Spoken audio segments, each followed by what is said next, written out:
welcome to How States Are Future Fitting Their Real Estate Portfolios. This is a series of conversations with state governments and workplace experts. It's been produced by JLL and NASCA.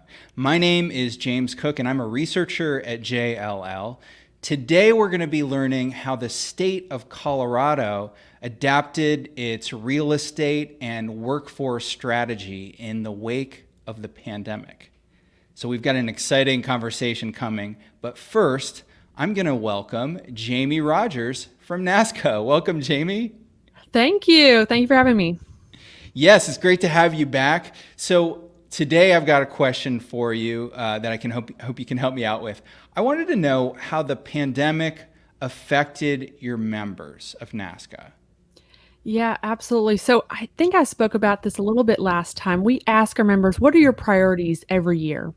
And so this year, about a year ago, we asked some of their priorities, and some new trends that we got this year were really elevated around DEI. So there was a lot around equity, diversity, inclusion. Every state calls that a little bit differently. We got employee engagement rose in our priority list, especially as employers think about their people. And then also, it's typically called facility management. This year, when we talked about our priorities, it was facilities optimization and a lot about rethinking space. So that's really where the real estate element comes into play in the workplace, which is what I get excited about. Yeah, absolutely. Awesome. So it sounds like real estate is on the minds of a lot of NASCA members. We can't have a conversation now where rethinking workspace or rethinking workplace is not part of the conversation. And so we've done some research, and one thing that's really interesting about states is they own a lot of real estate. So in our past research, this was 2019, so it's still pretty relevant. The average state has 2,000 buildings or leases. So they have a significant amount of leases and space to really be thinking about.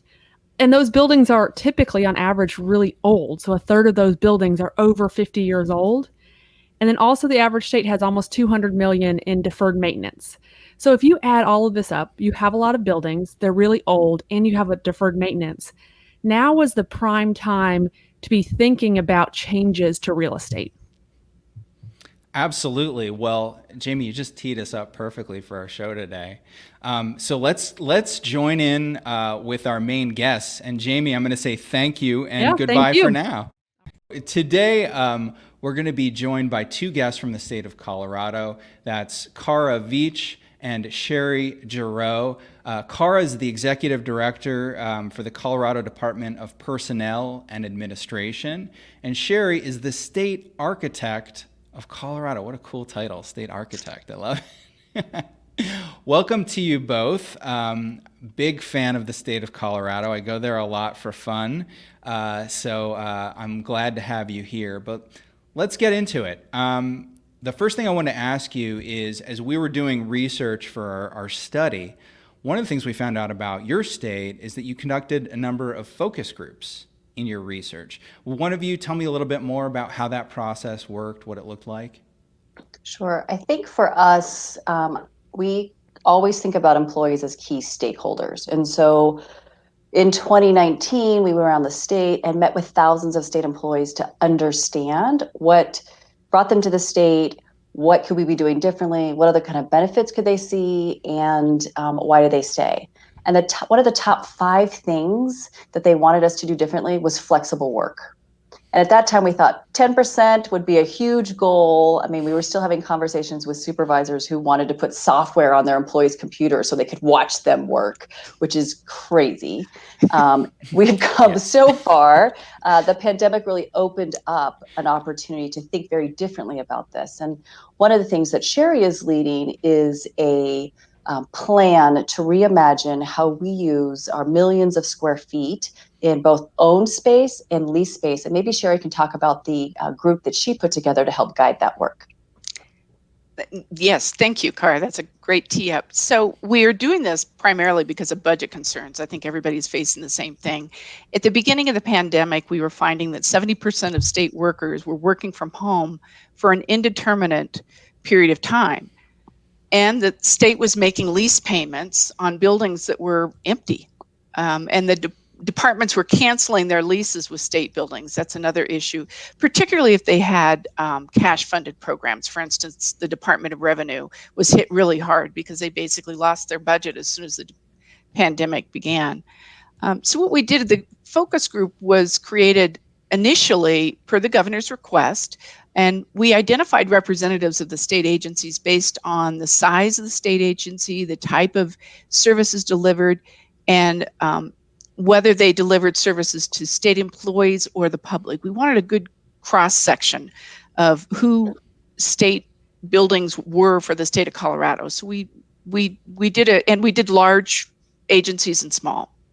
And so with that, we started some initiatives, and the initiatives were actually teed up by work Cara had done the year prior, and they did an employee survey, which was a very, very valuable tool for us. And we didn't realize, we were just lucky that it had been done. And based on that survey, we initiated what we called our basic steps, which was a series of questions that we asked all of our state agencies. Pre-COVID, where were you? How many people were there? How many seats? How many FTE? Post or during COVID, where are you? Who's in the office? Who's not? And just so we're clear, we primarily focused on office space. We didn't look at any other delivery method. It's just, we were trying to make sure we made the best use of state office facilities. And then, where are you going to be post-COVID? Where do you think you'll be? How many people are coming back? So with that, we also did an analysis of our lease termination data, and that was, we created a Gantt chart, which basically showed all of the leases when they were coming up and what we looked like in the future. We did a legal analysis of lease termination options, and NASCA was hugely helpful with that. We were able to reach out to NASCA, and they were able to give us some really very, very vital, timely information. We looked at our statewide planning fund, which we have two planners that were on staff all the time, and we hired consultants to assist in the data collection and the planning for each of the state agencies. We realized very soon that we needed to do a space utilization study. Not every department was occupying space in the same way, and we wanted to create a level of equity that was not currently there. We also recognized that we needed to, with our 5-year plan to reduce our state footprint by 1 million square feet, we had to have a strategic plan. So we started that initiative. And then we developed a more holistic approach to our real estate involvement and our lease discussions. We examined legislative changes to provide better asset planning and development for our state assets. We were looking for budgetary support for the improvement of state buildings. As has been mentioned before, we have a lot of deferred maintenance. And in order to really right-size the state, we had to determine, do we want to keep certain buildings? Do we want to sell certain buildings? And what buildings would work best for the state agencies as they are right now? We also did a bit of an analysis of the type of funding. For instance, if you're a federally funded department, based on the way the federal funds are reimbursed, does it make more sense to keep you in a private lease, or does it make sense to put you in a state building? So there were a lot of those kinds of questions that went on. It must have been a huge undertaking to get organized around all that disparate information. It's a big project. I love the idea of laying everything out on a Gantt chart with all the expiring leases. You know, me as the researcher, that's how I see it in my head. So that's great. So one of the things, I was talking to Kristen, who's our JLL researcher who did a lot of work on this study, and she was telling me there was sort of an overlap between your telework policies and your diversity and inclusion policies. Could either of you speak to that? Sure. So we talked about 2019 and how we went around the state and talked to employees, and that came a strategic plan about becoming the employer of choice. And there's 6 initiatives in that plan, but one of them is equity. We call it equity, diversity, inclusion in the state of Colorado. And the other one is work perks, and that's where flexible work arrangements lands. And I think this has really been a learning for us, right? So we pivoted very quickly, like all states, to having people work remotely, but didn't pause for a second to understand, do they have viable internet? What is it like for them to work in their homes? Particularly when the pandemic started, people didn't have childcare, and having to manage all of that and being much more flexible with our employees and really think about deliverables versus time and seats. And so as we pivot to a flexible work arrangement long-term strategy, it certainly doesn't look like pandemic work arrangements, but how do we support our employees? And now that we have a better understanding of what they are capable of in working remotely, there was so much concern from managers and supervisors in letting people work remotely. I think we've overcome a lot of that. And so what is that right balance for employees? But how do we make sure that everyone has the right tools and resources they need to do the job? One of the great things about increasing flexible work arrangements for us will also be having more employees who don't necessarily work in Metro Denver. And so how are we more diverse geographically, so we have more employees who have their finger on the pulse in those communities and it can help us affect the policies that we put forward and implement at the state. So lots to learn here still, and we continue to have our eyes open about challenges that employees face, but thinking through how do we give everyone the tools they really need to do their jobs. And I imagine you got to kind of look at that as, you know, if you don't get that right, you're not going to attract the best employees. You're not going to retain the best people. So I'm sure that goes into your thinking as well. Absolutely. I think as a state, we're always thinking about how are we competitive with the market, and we are behind market on total compensation. So what are those other benefits that we can offer employees? And if we were going to say everyone back in the office like pre-pandemic, you would see a lot of employees leave for those opportunities to work flexibly, as they have told us they wanted to do and have demonstrated that they're successful at. Yeah, absolutely. Well, I want to go back to something that we kind of touched on, but I want to get a little into it more. You have a goal to reduce 1 million square feet in 5 years. Seems ambitious. How do you do that? Talk me through it.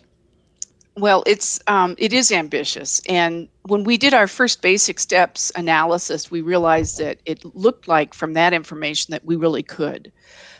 Some of the strategies we're looking at is co-location of state agencies, and we're using this as an opportunity to dissolve the silo effect that naturally occurs in state government. So you'll get more interaction between state agencies, which we believe is going to be not only better for the people of Colorado, but a richer environment for the employees.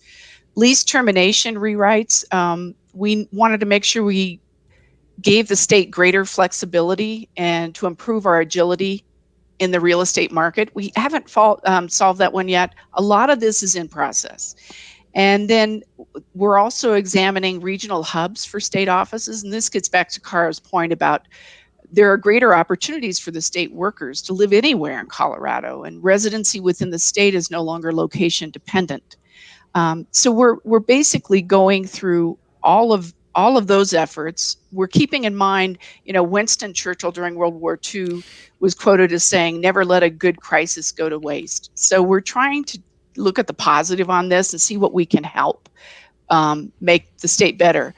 We're looking at considerations for downsizing, to understand your lease termination options, to develop better options in our survey of states. And NASCA, again, was a huge help with that. And how are our leasing decisions being made? We look at our state, and our state is fairly decentralized between our state agencies. So they pretty much work independently. That's the way they've worked in the past. And we've come to realize that we needed to have a better process for leasing decisions. We also needed to have a better process for location of employees within the different leases. So we recognize there may be more need for oversight of space utilization, and what is the existing conditions of the state buildings. That's when we get back to that deferred maintenance issue, and having a good analysis, a good asset planning, a good opportunity to know exactly what we're dealing with, where we can move people around. One thing that has been interesting is the idea of swing space when you're doing construction is not the issue it used to be, because if people are working from home, that can save a state a lot of money, just because you don't have to deal with the swing space issue. So there are some real benefits. And then also how we view the new workplace to look. We have to decide what we want to be, and that's part of what all this process is. Yeah, if I could add on, James, I think Sherry kind of laid out the overall process, but what is to be underscored here for us was listening to the agencies and the amount of work that Sherry's team and the consultants did with every single agency to understand what their vision was for their customers, for their employees, and their culture when they come back to work, and what kind of workspaces do they need. And while it sounds like this is just a quick, like we looked at leases, we're moving people, the amount of work that goes into this is not to be underestimated. It was a huge endeavor. And shout out to Sherry, because she did this while she was also building alternative care health sites around the state for the COVID response. But really listening to our customers and not a top down, everyone needs to get rid of 30% of your lease space. That's not how we did this. We really tried to use the business decisions and how each executive director envisions their organization to drive the cuts in space utilization over the next few years. Which is really a good point, because what we're finding is, for instance, one state agency will say, post-COVID, 90% of our people are going to be working remotely.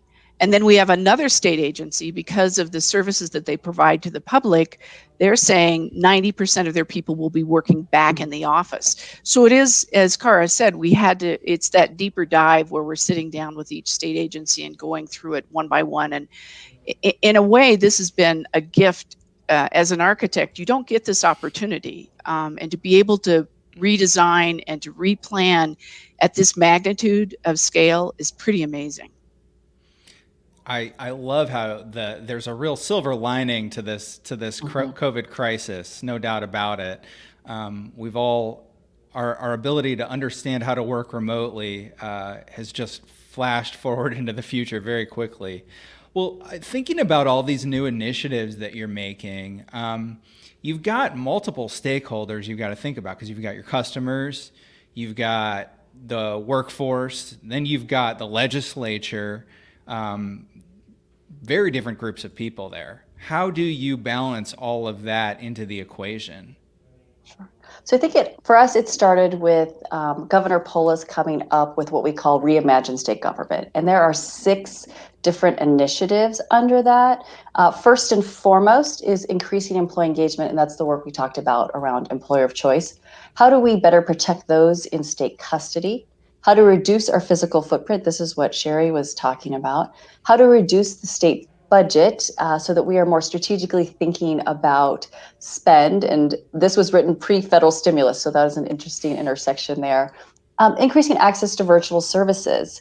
How do we think through, can everyone get a driver's license on their phone? Can you apply for a hunting license on your phone? And thinking about Coloradans who may not be tech savvy, and how do we help them also have access to those services? And then finally, the 6th initiative in the Reimagine State Government is helping us to accomplish more of our WIG. So that framework really helped us prioritize the work we're doing. So it would be foolish for us to have continued all of the work we did pre-pandemic and overlay this. There's so much work, and we really did have to reprioritize in listening to our customers first. So as the Department of Personnel Administration, our customers are the other agencies, and we had things that came to light when we pivoted everyone to remote work. But if you were still on a paper time card, how do you do those things, right? Just like very simple things that we hadn't gotten there. And this was the silver lining of the pandemic for government, and an opportunity to move light years ahead in a very short period of time. We certainly would not be talking about 90% of employees in a department working remotely pre-pandemic. I mean, we really did think 10% would have been an amazing goal here. Or to thinking differently about how we use space, where employees can work, breaking down those silos that Sherry talked about. And all of our customers can get behind that. How do we support employees? How do we support our customers, the department customers, as well as the state customers, and providing better service and thinking through how do we reach customers where they are, whether those are state employees or Coloradans. And that sounds great. Yeah, go ahead, Sherry. I'm sorry. So Cara came up with an incredible image months ago when we were talking about the strategic plan. And she referred to it at the end of the first year, we should have basically a Tetris model.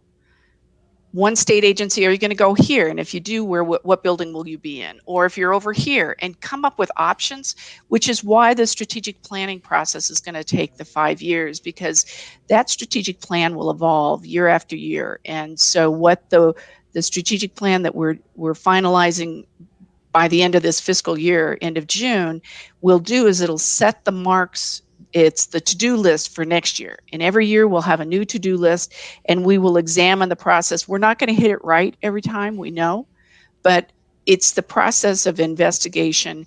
It's the idea of taking that deeper dive, spending the time with the state agencies.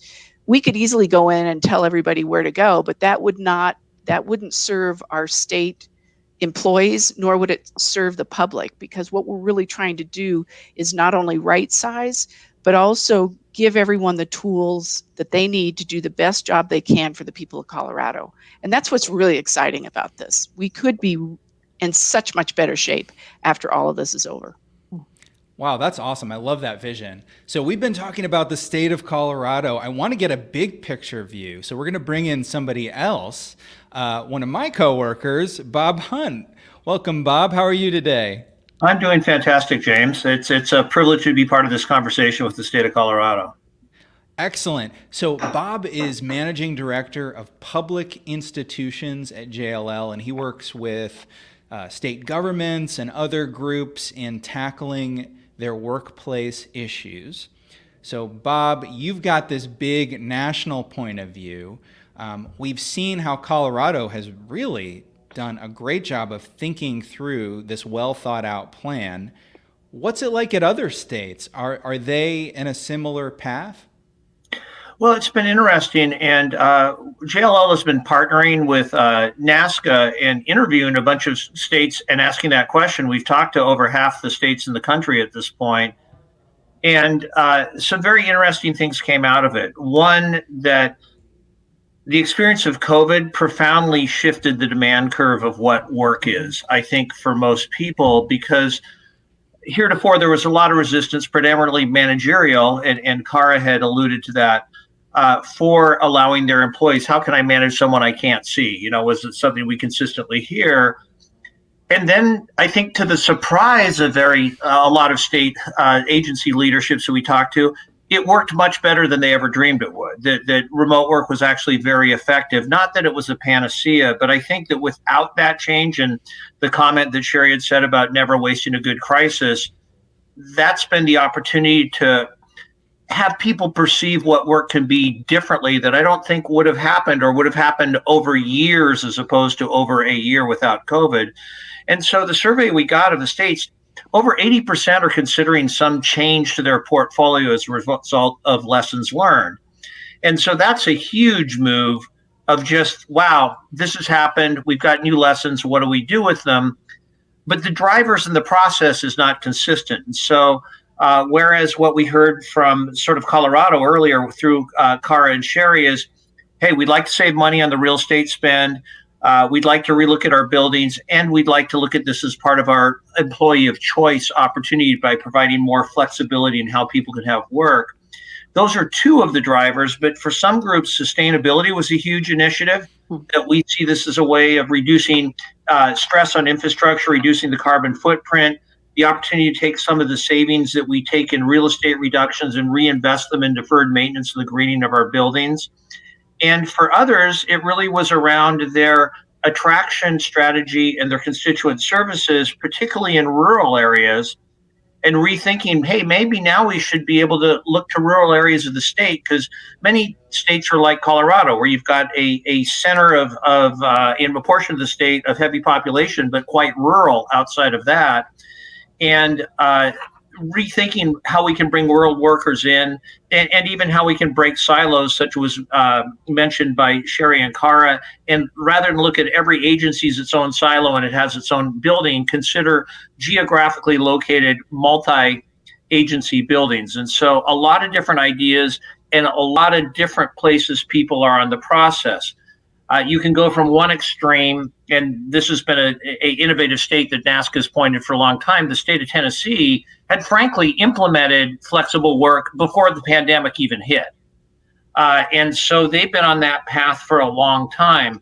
we were providing consulting services to the state of Utah when the pandemic hit, doing a strategic master plan that as a result of it, they actually said time out, had us go back, re-talk to all the agency leaders and change the whole dynamics of how they were doing. A quick anecdotal comment about that is they had a voluntary program in 2018 that they wished to recruit 10,000 state employees voluntarily over a 3-year period to work remotely in a hybrid work environment. And between April and June of 2020, over 10,000 people volunteered. Mm-hmm. And so, and when we would go back, we would interview the same agency leader that had kind of been, hey, over my dead body, will I ever let my people work remotely? To kind of going, well, I got to confess, I was wrong. And so I think that perception change has opened up the possibility of change, but people are taking different paths upon it. A lot of states are just thinking about it. Several states are where Colorado is, hey, we're diving in both feet right now. We don't quite know where the outcome is, but we have metrics that we're trying to put in place and study. And so you have a lot of states embarking on a profoundly new, I would say, look at what is work and how does that play itself in our portfolio with really 4 drivers that are different emphasis on the states we've talked to. And, human capital strategy is one of the big ones.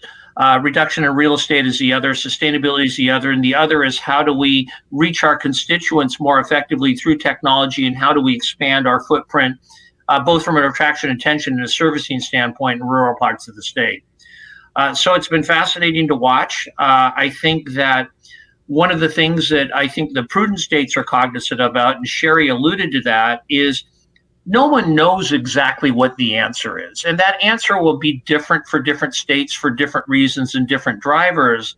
And so what we've been consulting our clients on, we're currently actively helping 3 states down this path, is look at everything you do as a pilot and learn from it.